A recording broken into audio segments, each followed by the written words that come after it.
Welcome to Haunt Weekly.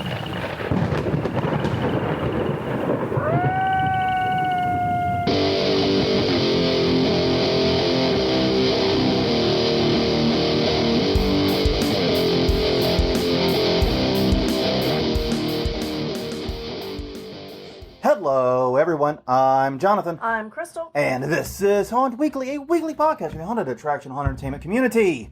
Whether you're an actor, owner, or just plain aficionado, we aim to be a podcast for you. Coming at you once again from the bowels of quarantine. Yes. As we sit in the first room of our haunted house, those seeing on live chat will note I have a giant garage door behind me. Yeah, I'm going to see about fixing that next week. But yes, we have come to you as always these days from the bowels of quarantine, to bring to you another episode of haunt-related content for your enjoyment. And this week is one that actually was suggested by a listener. Yes. Ryan McGregor suggested we do Overused haunt tropes. Mm-hmm. Now, I looked it up. We actually did a similar episode, and we'll talk more about it in a minute. But it turns out it was pretty easy to draft a second one without overlapping anything. Yes. I actually did go back and look at the notes from that previous episode to make sure that I wasn't adding anything. Yeah. So. Yeah, we weren't accidentally overlapping. Yeah. But anyways, definitely, if you do not know us, find us at hauntweekly.com or Haunt Weekly on Twitter, Haunt Weekly on Facebook, and every Sunday at 8 p.m. Central Time. That's 9 p.m. Eastern, and the rest of y'all can figure it out on your own. We do live recordings on Facebook Live. Come join us. Come see us. Come be with us. Come join us, if you will. You can also find us at youtube.com/hauntweekly. I can't get that live stream working to save my life. And you also find us at iTunes, Google Play, and Stitcher. All right. Real fast. So I'd say we skipped the COVID resources this week. We got to add that page to the site. I've been meaning to. Okay, I am going to mention, Oh, yeah. though, that we do have a few call-outs, yes. Yes, that I just wanted, if you have not heard of Haunted Honeymooners, that's all one word on Facebook. They've been doing some great interviews lately and live chats. Go check them out. They have been producing a lot of wonderful content for all of us bored peoples. Yes. Also, quick shout-out to Derek Muehlberger, our guest from last week, one of our guests. We're not wearing our Haunt Weekly shirts, but we are wearing these fashionable buttons. That he made for us as a gift. It's very wonderful, very sweet. He actually made two varieties. We're wearing the one that doesn't explain what we are. Yes. Because maybe next week we'll wear the other one. Maybe not, yeah. And then you can vote. Because we'll see about whether or not we can order some from him. Yeah. We're a small amount. A small amount. Don't get your hopes up. Don't get your. This isn't the beginning of a merch shop. No, Derek would fucking kill us. Yes. I can already hear him somewhere, and I'm going, oh, those assholes. Yes. Well, we do really like the buttons. The buttons are amazing, and thank you very much for that, Derek. That is awesome. So, yeah, two really important shout-outs to do right there. Mm-hmm. Okay, we're going to do something a little bit new, since we're doing this with a live format these days. Mm-hmm. What I wanted to do is start with a question for the audience, for you guys in chat. And the idea is... Surprise quiz! Surprise! It's a pop quiz, man. You thought school's out for summer. You were wrong. No, the thing is, we're going to ask a question and then come back to it at the end of the episode with some of your chats and some of your input on that. Right. So, this week's question is simply, what's one common Halloween/haunting thing that you've never done? Yes. That you've never done. It's amazingly common. You would think everyone's done it, but you have not done it. And I'll take first here to give an example. Well, I think... No, I'm going to take first, because yours is so mind-blowing. Like, I could not believe this. So you're going second, okay? I'm just telling you. I've never been to a haunted house by myself. As a kid, there was an opportunity, and as an adult, I've always gone with him. Yeah, and it was funny because you said that, and I think, well, when have I been to one by myself? But no, I had. I actually went to, like you mentioned, a haunt in Myrtle Beach. Right. On the boardwalk, I went there. There were one. It turned out to be Leonard Pickle haunt. Exactly. Learned that many years later, but just interesting that it turned out that my first or second haunt experience was a Leonard Pickle haunt by myself. Just interesting. Yes. Yes. And Dead Rising was the first haunt that I was in a separate group than you. But they didn't get me in before you came out, so I knew I would come out fine. That's true. They separated us there. Yes. They were playing the hokey pokey with everybody. They were. It was fun. That's a pretty good idea. I don't know how it works with the flow, but it was pretty cool. Okay, mine that Crystal says is so goddamn mind blowing. I have to go second. Is I have never carved a pumpkin. Yes. One of the suggestions that we got to talk about was pumpkin carving. I haven't done it since I was a kid. And apparently, he's never even drawn a face on a pumpkin. How can you not have drawn a jack-o'-lantern face? I don't know. We had jack-o'-lanterns. My mom always... I mean, granted, okay, I'm pretty sure if they had pumpkin carving kits in the 80s when I was a kid, they would have been more dangerous than actual knives, because 80s were like Australia, where everything was just trying to kill you. So I'm pretty sure there would have been a way for the pumpkin carving kit to be way more dangerous than just like a butcher knife. I helped scoop out the guts. I helped do that type of stuff. But no, I never did the drawing or the carving, to my recollection. I'm sure maybe my mom is sitting up going, oh, he carved a pumpkin. He's being a lying asshole over there. I can practically see her. And if it's true, Mom, I'm sorry. I genuinely don't remember it. But at the very least, it wasn't a tradition for you to be able to at least draw the face on every year. That was not a recurring thing. Definitely. So, yeah, I never drew a jack-o'-lantern outside of, like, paper. Other paper, yeah. And I never carved one. So, and honestly... So that will get fixed this fall. Oh, good God. Let's give Jonathan knives and fruit. So great. Anyway. Maybe we'll even do it on camera. Maybe. And watch... Maybe people will join us for your first pumpkin carving ever. And we'll make the derpiest jack-o'-lantern to ever derp. That's the point.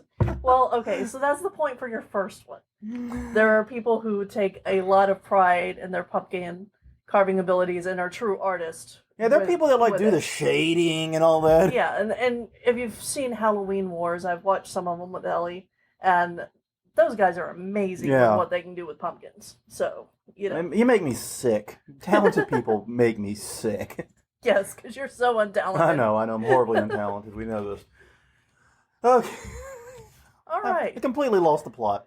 So, yeah, you put out a question, and then it became an episode. But yeah, seriously, what common Halloween/haunting thing have you never done? Discuss in the comments. We're coming back to it at the end of the episode. So bear that in mind. It's a good reason to stick around. All right. Now, way back in episode 102, so it's 129 episodes ago now, more than half the show's history ago, we did an episode called Haunt Industry Crutches. And it's a very similar thing in that we were talking about things that haunts do that basically, they lean on when there's a lack of creativity. They're things that aren't necessarily bad. Right. But they get misused. They get overused and misused. They become crutches, was the whole idea. So it's a very similar topic. That said, I think the trope thing comes more from my perspective as a customer than it does as a haunter on this. These are the things, because we do between 12 and 20 haunted attractions every season. Right. Sometimes we'll hit 12 in one trip. I mean, we will, yes. So we hit a lot of haunts, and when you see that many haunts, you begin to see things over and over and over and over again. And some of them kind of annoy you. So that's what we're talking about this week. So it's a similar topic, but not exactly the same. However, we are not going to repeat anything that was on that list. So episode 102, if you haven't listened to it, go back. It's still all new content, even after this. That said, if we were going to put something on both lists, it would be chainsaws. Yes. And the thing about it is they are effective. I have no doubt. They do get people running. They clear out the exit. I get all that. That's true. But my God, they are everywhere. And it's gotten to the point where it's like, if you don't hear a chainsaw, have you gone to a haunted attraction? I don't know. It's very annoying. Maybe not annoying, but it's very, very overused. And honestly, it's potentially very dangerous. Yes. It's one of the things we don't think about. Like the last person who died at a haunt died because he was chased by the chainsaw guy out into the road. Well, the chainsaw guy had stopped way early. but the guy was so scared he continued. Yeah, and then that's the thing, is you can't predict when people are going to stop running. As we constantly find year after year, people have surprising degrees of athleticism when scared. Yes, exactly. People that don't look like they would ever jog in their life suddenly become Usain Bolt. Right. When you hit them with a good scare. Right. So yeah, they have like I said, they're effective. I have no doubt about that. But they are everywhere, and they're always used in the same way.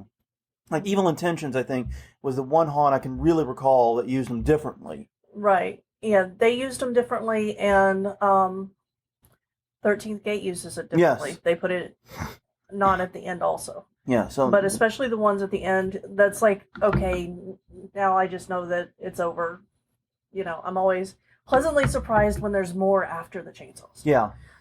Because that's the thing. Maybe that's part of my problem. I hear the chainsaw, I'm like, oh, it's over. I know, right? Oh, I don't want to go yet. Yeah. I mean, I want more haunt, you know? So it's weird. Everyone's like, oh, chainsaw run. I'm like, oh, Yeah. so soon? Yeah, and Ellie in the comments mentioned that every haunt has a no running policy, but then they have chainsaw chase you. Yeah. So and then there's that too. there's that. There is that. Anyway, let's move on to our trope list for 2020. And the thing about this list is a lot of these things are actually things I like, Right. at least to some degree. But it's just, dear God, it's like basically I was thinking, if we had the haunt, like those images you see on the internet, the haunt starter kit, Yeah. the things I would put in that picture is what I was thinking of. Yeah. For the most part. That makes sense. All right, first off, clowns. Yep. And Ryan, this was the one cough suggestion he made when he proposed the topic, Yeah. and I agree 125%. That said, I mean, there are some very, very good creepy clowns out there. There's some Right. very good clown characters out there, Mm-hmm.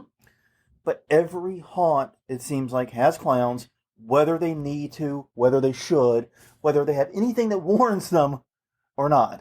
Right. And, you know, with the popularity of the recent It movies, Oh God, resurgence of that, we all know how popular that prop has been and how overused it's been. So, yeah, and sometimes they will put that in places where there's nothing else clown around it. It's just, it doesn't make sense. So, or nothing remotely related to it or anything like Yeah. that. It's just stuck in a cornfield or some shit. It's like, I think it would be kind of cool, maybe. So if you were going to have an all-clown haunt. Yeah. Well, which a lot of haunts do now. Their second attractions, especially the 3D attractions, are all clown. Right. Which, you know, is okay. But I think it would be kind of cool to take a trip through history, because some of the old clowns are really my fucking God. creepy. Yeah.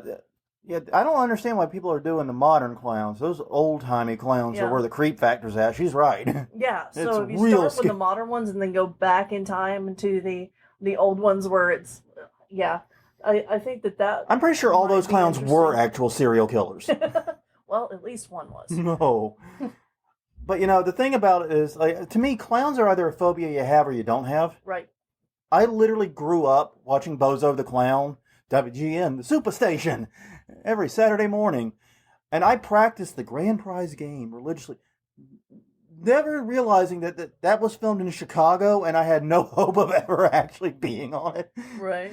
But hey, when we wanted a game for the kids to play in the front, what did we turn to? The grand prize game as the model. Yeah. And it worked.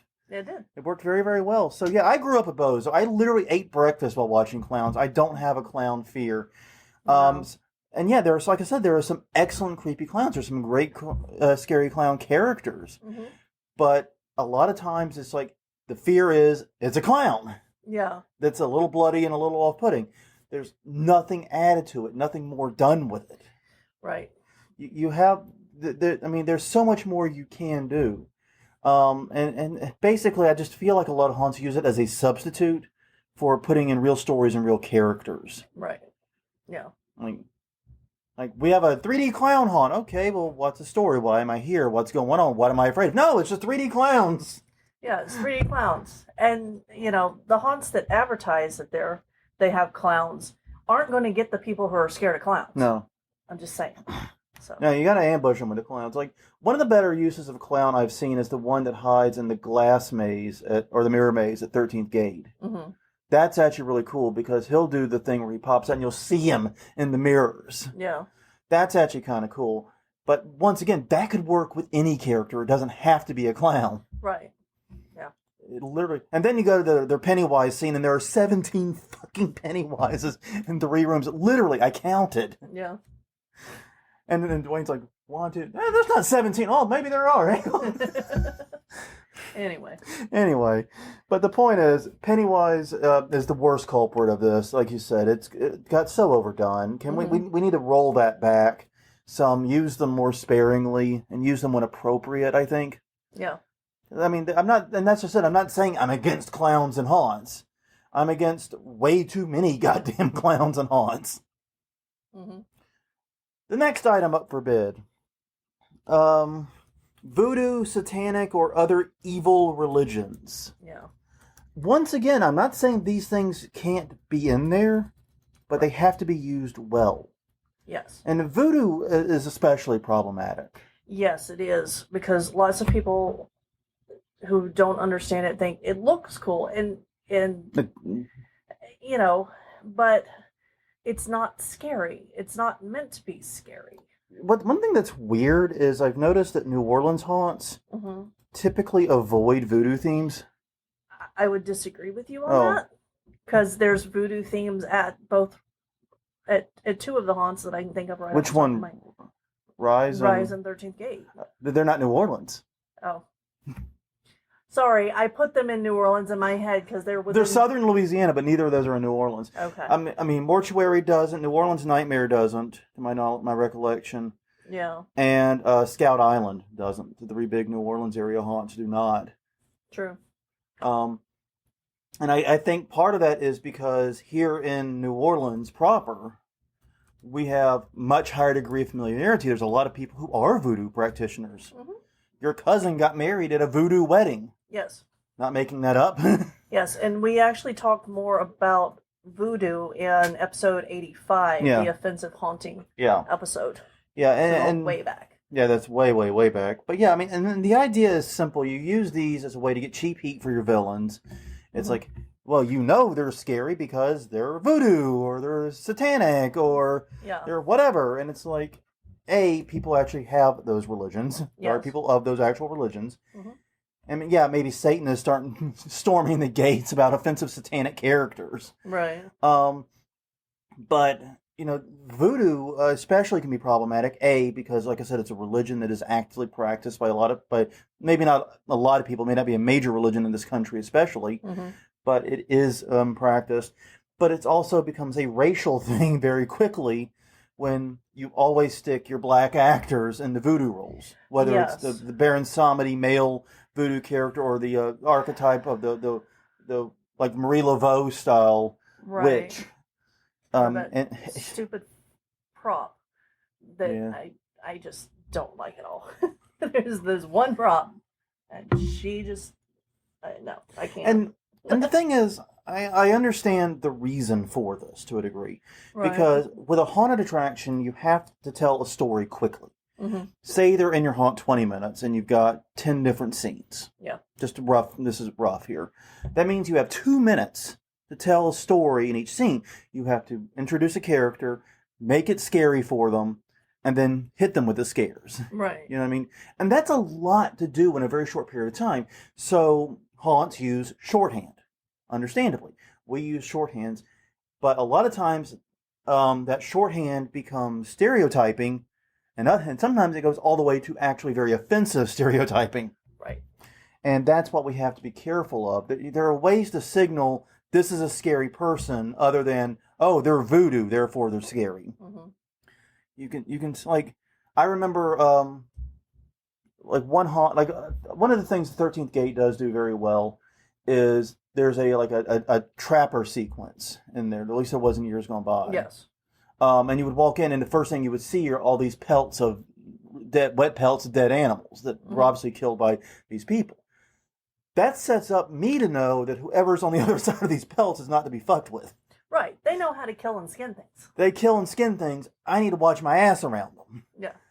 that's one way to do it without using those types of stereotypes. Right, and that's the way to just get the message across about what the scene is really quickly. Yeah. And it's super fast, it's super effective. It takes like 3 feet of the haunt, maybe. This big, huge haunt. And you're through it in like 10 seconds. And then you are dealing with the characters. Right. For the rest of that time you're in that scene. And so, yeah, we got to be careful. I would say that you can say similar things about hillbilly and other stereotypes that are used in haunts. We've got to be mindful of that. And part of the reason for that is, A, it can be offensive, but also it means your characters are exactly the same as every other character in every other haunt. This is the hillbilly. This is the voodoo priest. This is the devil-worshipping priest. This is and on and on and on. You have the exact same characters without any expansion of it. Right. And so yeah, it's a double whammy there, why that should be avoided. Okay, the next one. Blackout anything. And I also should include whiteout anything in this, because we saw that a lot in Atlanta. Yeah. But especially mazes with this. Right. Especially we've spoken about mazes and haunts before. Yes, I will look up the episode. Thank you. I forgot to put it in the notes. And main thing is, we hate them. Yeah. Because the deal is this. Mazes can be a lot of fun. We've willingly gone into and done mazes. Yes. We went into a corn maze once, so we've done corn mazes. We've also done a maze attraction at a local laser tag facility. And we had a lot of fun with them. Oh, wow. What? That was episode 23. Holy shit, that was amazing. Oh, man. Or We are hearkening back, aren't we, Yes. today? Oh, my God. Word to your mother. Oh, man, I lost my plot there. Okay, we go to mazes willingly. Yes. But that's just it. We know we're going into a maze. We're putting our problem-solving caps on. We're mentally prepared for this experience. We go in and we do it. Yeah. And that can be a lot of fun. I rather enjoy solving mazes.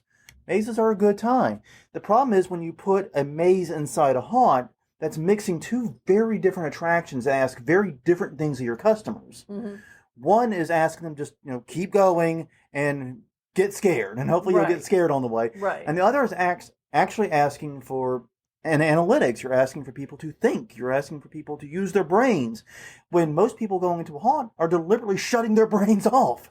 Yeah, and if they're really scared, they're not going to be paying attention to where they're going. Yeah. Or able to figure out which way to go because their adrenaline's up and they just want to get out. Yeah, I remember the Boy Scout haunt we worked at, which had a maze sequence. And people would get stuck in there. I would hear about the people. We never worked it. Right. But we'd hear about people that get stuck. Apparently one lady, I remember this conversation, got stuck on a dead-end run and would literally just walk back into the same dead end repeatedly because she was so disoriented and discombobulated. She couldn't figure out that she had to keep going one direction. You know what I mean? Yeah, it wasn't a hard maze. It wasn't a very hard maze. All you had to do was keep turning. Yeah, one direction. Right. Yeah, I think it was to the right every time. Yeah. So it wasn't a very difficult maze, but people would get panicked. People would get scared. And people would do crazy, dumb things. One person apparently spent like 10, 15 minutes in that maze. Right. Well, and that maze, they would also put Vaseline on the walls, so people didn't want to touch the walls. Yeah. So. Yeah, we're not a fan of mazes, but blackout elements in general, I'm not a fan of because, the purpose is they slow people down and extend time and also save on decorating, obviously. It's very easy to buy 20 gallons of black paint and paint all your walls flat black and then just not light it. It's easy. It's literally the minimum. But they don't add anything to the haunt. Literally, it's a black wall. Right. Yeah. It adds nothing, and there's no reason why you couldn't decorate this sequence. Even if it is a maze, you could theoretically decorate the maze. You could. You can make it like hallways. Yeah, you can make it look like actual hallways, and that actually would add, to me, once again, I'm not a fan of mazes, and I'm never going to be. You're not turning me around on no one's turning me around on this one. No. But I would prefer that because at least you would feel the existential dread. It'd be like The Shining or something like that. Yeah, exactly. So if you put up, the wallpaper and some of the spooky, changey photo things. Yeah. Because then you would actually have a landmark. Have I been here or have I not? Instead of just black wall. And black then put wall, a lot of black the wall, same black wall. paintings up. Yeah, I mean. Wait, didn't I pass this painting before? Yeah, that's gonna keep people there longer. That is true. That would mess with some people pretty bad. Yeah. But yeah. But if you could, do that, then it would be more interesting. It'd be much more interesting. But, fire marshals hate mazes for obvious reasons. Yeah. And that's one of the reasons when you're speaking to your fire marshal, you never use the word maze. Use the word labyrinth. It's a very different meaning. Right. Labyrinth is what a haunt actually is. It's one path all through the whole thing. A maze has dead ends. Fire marshals hate dead ends. Yeah. Because that's where people die. Exactly. So, the best thing there is just avoid blackout mazes, definitely, but really, I don't see why any portion of the haunt should be blacked out. I might grant an exception if you're doing like the Leonard Pickle method. We're using those short interstitial hallways. You know what I mean? Between rooms, break line of sight. But why wouldn't you decorate the hallway? Exactly. It doesn't even have to be black. You just put a different color on it. It's fine. Yeah. Or paint it stripes. Paint it. Yeah. Just show some effort, man. Yeah, exactly. I find black walls very lazy. Yeah. I really do. It's very, very frustrating. And all of the goals of a blackout section can be done in other, better ways.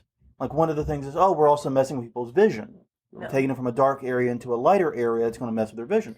Okay, you could just have a darker area to haunt. Right. And Bill Ritchie's pointing out, don't waste space with mazes. Build cool rooms instead. Exactly. Because, you do have the space, obviously. You could just add in a new scene. Yeah. Even if, you're trading your maze in for just 2 rooms, we'll say. Because it might be a small maze, like the one at the Boy Scout. Yep. But that probably would have only been worth 2 rooms if they had done that. It would have been worth 1 because it was really short. It was only like 5 turns. And yet people got the fuck stuck out of there. I don't know. Oh my God. If ever we become like gerbils for an alien race, we're going to do terrible as a species at the maze tests. That's what I've learned. How do you know you're not in one right now? Exactly. I don't know, man. But yeah, I don't know why these sections are everywhere. Even in very, very high-end haunts, they will do blackout sections. Yeah. And I don't understand why. You've shown that you're not lazy. You've shown that you're very good decorators. Why did you leave this section totally untouched? Right. All right. Next item up for bid. You're like, I'm done with this one. I'm done. No, because I could go all for a fucking hour on blackout. We already have previously on on just blackout mazes. Mazes, but yeah, it's something that really aggravates me, and I've stopped when doing. Or by the way, don't know if I mentioned this. I've stopped whenever we do the timings of the walkthroughs. I've stopped counting the maze. Oh, okay. Because that doesn't count to the haunt walkthrough. A, No. Not a haunt, and B, that time is going to vary wildly. Yeah, you can't really count it into how long a walkthrough of your haunt is. No. Because people are going to react differently. And it seems like we've got some support in the comments with this one hatred of mazes. All right, thank God. I feel crazy saying it. I feel like I'm taking crazy pills when I go to all these local haunts, and they're everywhere. Yeah, but it's not as crazy as what's coming up next. Yeah, this is me hitting on something I love. Yeah, exactly. I told you some of this stuff is stuff I love and is very dear to me. Heavy metal music. Yes. We love it. We listen to it. I get it, guys. Yeah. We all love our heavy metal music. Haunters and heavy metal go hand in hand. Most of the time. Yeah. I'm going to assume that there's some exceptions out there. I'm sure there's exceptions, but it's one of those things. They go hand in hand so perfectly. Yeah. Of course, they're heavy metal, but seriously, it gets overused. And it's to the point now where it's being used in scenes and in places where it's not appropriate, especially. Right. And also, I don't know about everyone else, but to me, one of the things about heavy metal music is I listen to it not in anticipation of getting scared. I listen to it to pump myself up. Exactly. This is my WWE entrance music. This is I'm gonna go kick someone's ass music. We're gonna go exercise and do all the we're gonna go run 3 miles yeah. and lift weights and eat protein and yeah. do that stuff. It's not I'm gonna go get the piss scared out of me in a haunt.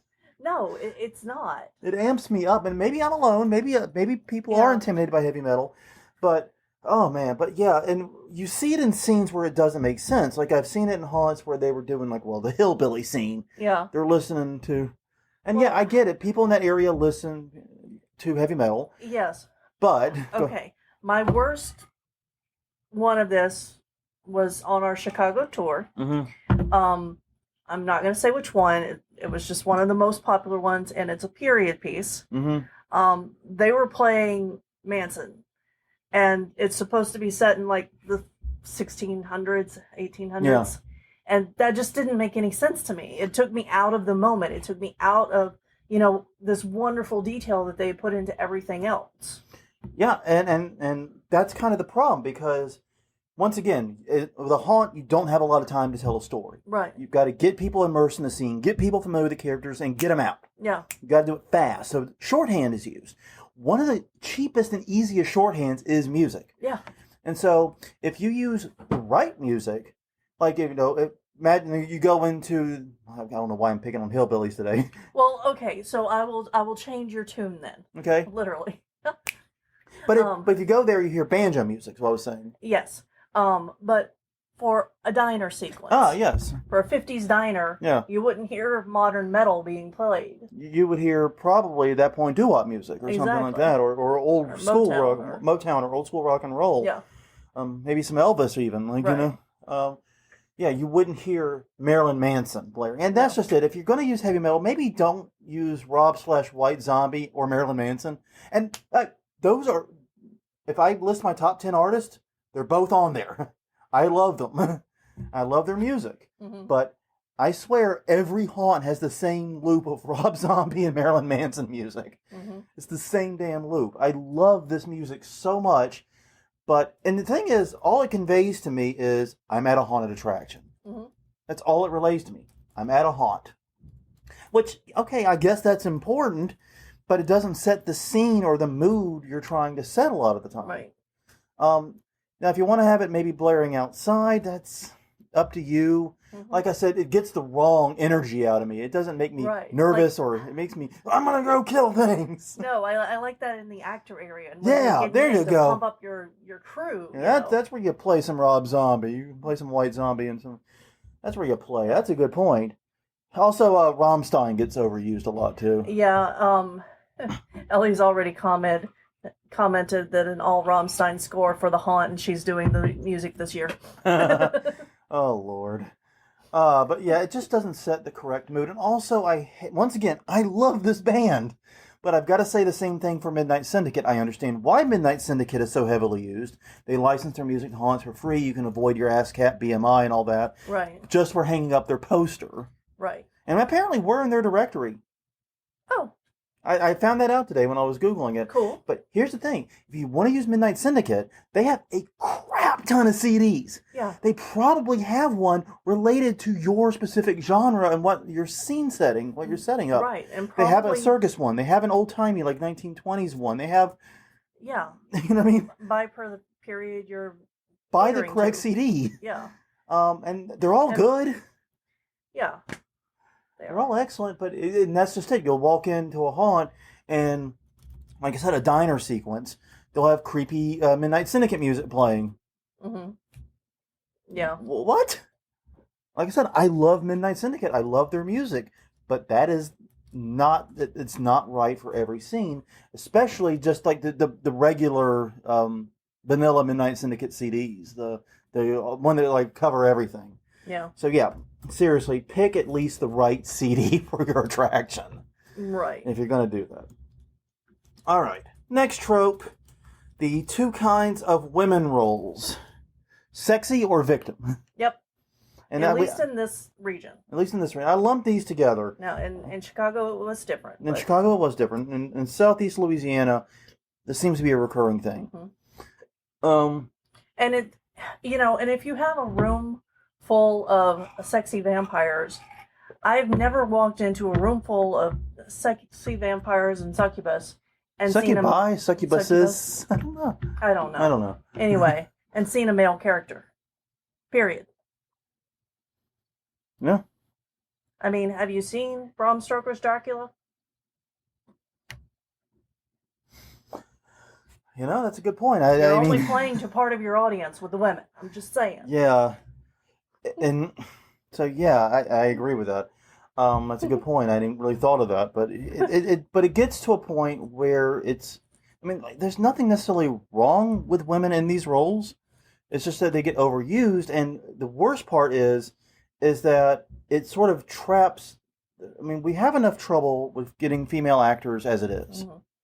And it doesn't get any easier when we're telling women actors that they have to either be a sexy girl or a victim. Right. That they only have two roles open to them, realistically. Yeah. Let women scare, goddammit. And a lot of haunts are getting much better at this. I think the industry broadly is getting better at this. But there's still that mentality at a lot of haunts that we go to, and it's still something, at least half the haunts we go to have this issue. And I'll say this, one of the things we do when we visit haunts is we go through and count the number of women in scare rolls. Yeah. Just sort of keep a running tally. Yeah, and this started whenever we started the Women in Haunting series. Because we were talking to a friend of ours, and she told us her experience, and it wasn't a good one. I was very surprised that she was treated the way she was. So then we started, actively looking for it, Yeah, and that's the thing. It's this deal of we have to make sure, this is a trope that's ripe to be messed with. You know what I mean? Maybe don't have, have the woman be the murderer and the evil psycho killer or whatever, and have the big scary guy, the one in the cage. Flip the script, Mm-hmm. That would be genuinely unsettling because that's flipping the trope around. Yeah. That would be unsettling, on its own, just because of how uncommon it is. Right. And that's one of the things about haunting is we're always setting up expectations and then defying them. Right. That's what a haunt basically is. Yeah. You expect to walk down this hallway and not have something jump at you. Mm-hmm. And then boom, there's a drop panel. That's how haunts work.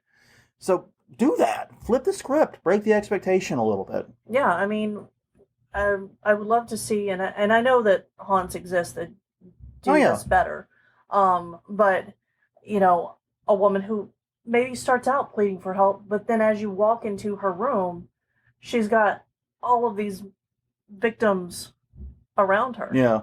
She flips it. Yeah, that'd be neat.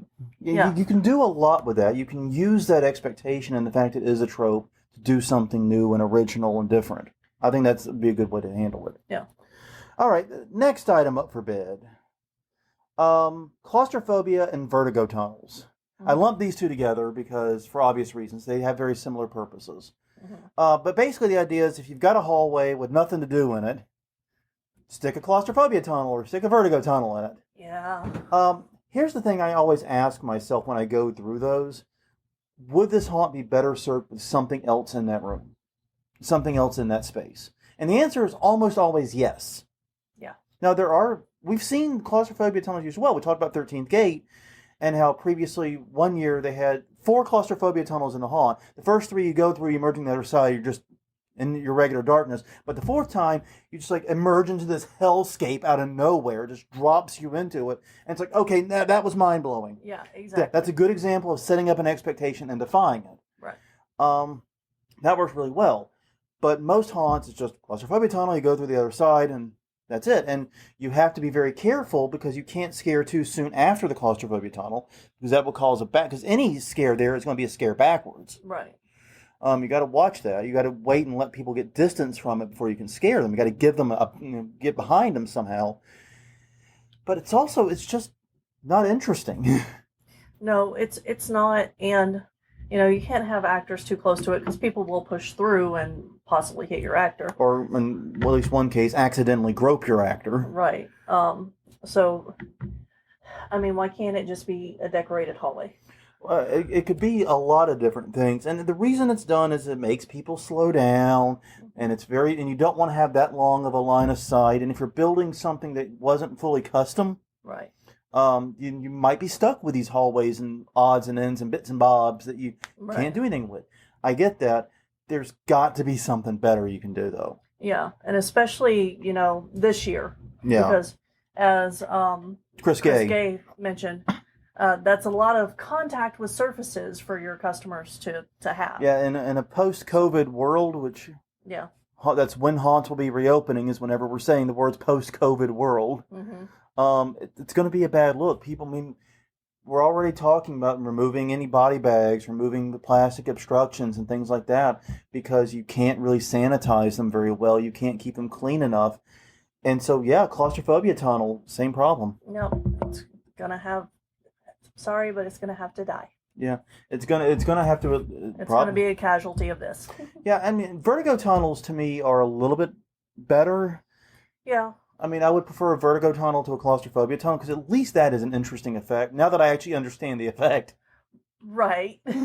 I went most of my life being unable to feel the vertigo tunnel effect. Mm-hmm. Like, what is everyone like? What's going on? Mm-hmm. And then I had LASIK and fixed one of my eyes because I had one good eye and one bad eye. Yeah. Apparently, something about binocular vision caused me to actually feel it. Yeah. Because I used to be a dick, and when I was at Myrtle Beach, I would hang out in the Ripley's Museum they have, and they had a vertigo tunnel, and I would just like traipse through it and bounce around until security guard. Oh man, that was fun. I want to keep messing with people.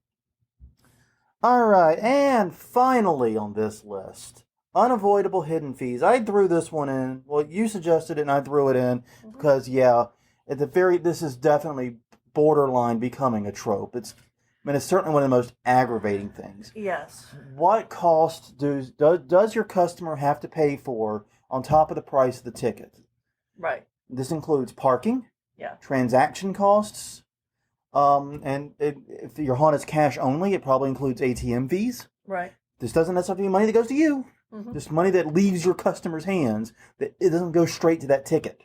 Yeah. This is becoming a really crappy staple in the haunt industry. It is. It's really and truly everywhere. And I get it. It's a way to raise revenue without new cost, but it is, frankly, it's just a bad look.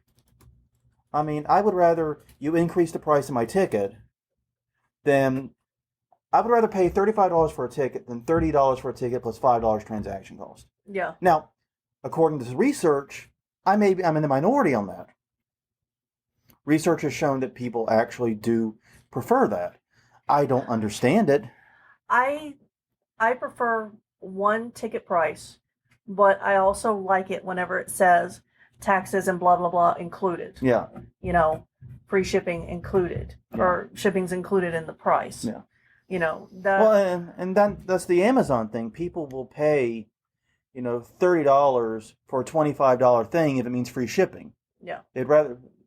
That's one of the reasons why Amazon was so successful, was they put the price so that they could bake shipping into the price of things. Mm-hmm. And the result of that was they could offer quote unquote free shipping. Right. That's one of the geniuses of it. But apparently, according to studies, people actually do buy more and spend more if the transaction costs are tacked on after, and I don't understand that. No. I think that has not been my personal experience. No, I just get aggravated. I have walked away from going to haunts because of that. Yeah, and I've walked away.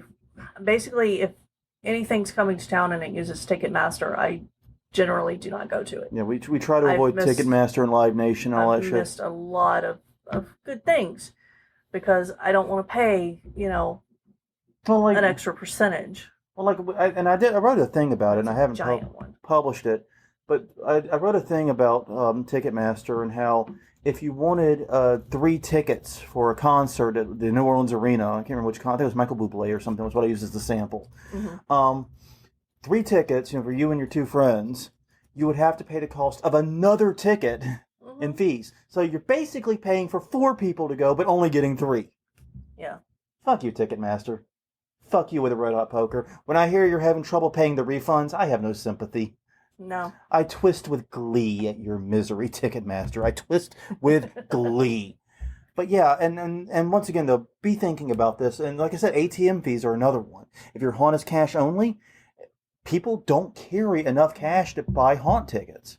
People are going to get hit with ATM fees, both from your ATM and their bank. That's got to be factored into the cost for them, and you will lose customers over that. So yeah, I'm of the mindset. I'm like you. I want to pay my $30, taxes, fees, undercoating, whatever else included. It means it. I prefer that, and mostly because it makes it so much more predictable. Right. How much I'm spending. I can watch my money much more easily. Yeah, and that's how I price things online, is that I include the price of shipping in the price of what I'm selling. Yeah. Because it's just easier for me. Yep. Well, that is all the items we have on our list. So, revisiting the weekly question. The weekly question was, what is some incredibly common haunt/Halloween thing you have never done? Now, I mentioned that I've never carved a pumpkin. Crystal still can't believe that. No. And Crystal said she's never gone through a haunted house alone. Mm-hmm. So what are some of our peeps saying? Did no one answer it? Not yet. I put it in there a few minutes ago. Okay. Just to remind people. All right. So this might not work this week. It might not work But this week. that's That's okay. fine. Lessons are learned. We're still... Maybe everybody's done everything. Yeah, and maybe. We're just schlubs. We're just schlubs that have, Yeah. weird gaps in our knowledge. Yeah. Maybe, right? It's entirely possible. I accept that if that's the case, because I always have weird gaps in my knowledge, I find. But yeah, I'm trying to think if there's anything else I haven't done that's really weird. And What about as a haunter? yeah, As a haunt owner? what's something I've never done? Yeah. I've never used a chainsaw. You've never worked inside your own haunt? I've never worked inside my own haunt. That's true. I'm always front of house. Yeah. I've never worked outside. So, You've never worked Q-line. There's a reason why we have our areas of operation. Ryan Ruger said he has not corpsed a skeleton yet. Oh, That's a good one. that's a good one. That's a good one, Yeah. actually. Yeah, we've corpse skeletons, but... Or Ryan Greger says he hasn't bobbed for apples. I've bobbed for apples, but I did not do it in the context of Halloween. I did at a school fair. Exactly. It was at a school fair type thing. And by the way, bobbing for apples in the post-COVID... Yeah, I don't see that one. That's not going to be at your autumn fall festival thing. Maybe we just kind of put the bobbing for apples on hold for a little bit. Set that one on the shelf. What do you think? Mm-hmm. All right. Those are some good, neat ideas there. Okay. Yeah. Thank you all for Thank giving you us all. some suggestions. Yeah, thank you. That was great. And of course, now Ryan McGregor is like responsible for about 95% of this episode. No. Okay. And if anybody has anything that they want to add to this, the comments will be open. We will still keep... After the recording stops, we'll still be chatting for a little bit. Yeah. But yeah, I think that's all we have this week. You want to just call it a day here? About the perfect time. Almost exactly 50 minutes. Yeah, I think that sounds good. We did well. So on that note, everyone, thank you for joining us to spend the past hour with us. Whether you're watching us live, whether you're watching us on the video recorded, or whether you're listening to the audio podcast, thank you very much for spending the time with us. We greatly appreciate it. This has been Haunt Weekly episode 231 about overused haunt tropes. You can find more episodes at hauntweekly.com. All the episodes should be there for quick and easy access. And also, we have a neat search feature and a contact button. So feel free to get in touch with us there. You can also reach us at Haunt Weekly on Twitter, Haunt Weekly on Facebook, and there on the Facebook page every Sunday at 8 p.m. Central Time, we will be doing this live via Facebook Live. Please feel free to come join us and participate in the live chat and have a say at the weekly question. We're going to keep trying that. Yeah. And next week is episode 232. Well, I didn't finish it. We got youtube.com/hauntweekly is our YouTube channel. Easy for those of you that prefer the YouTubes. That's there.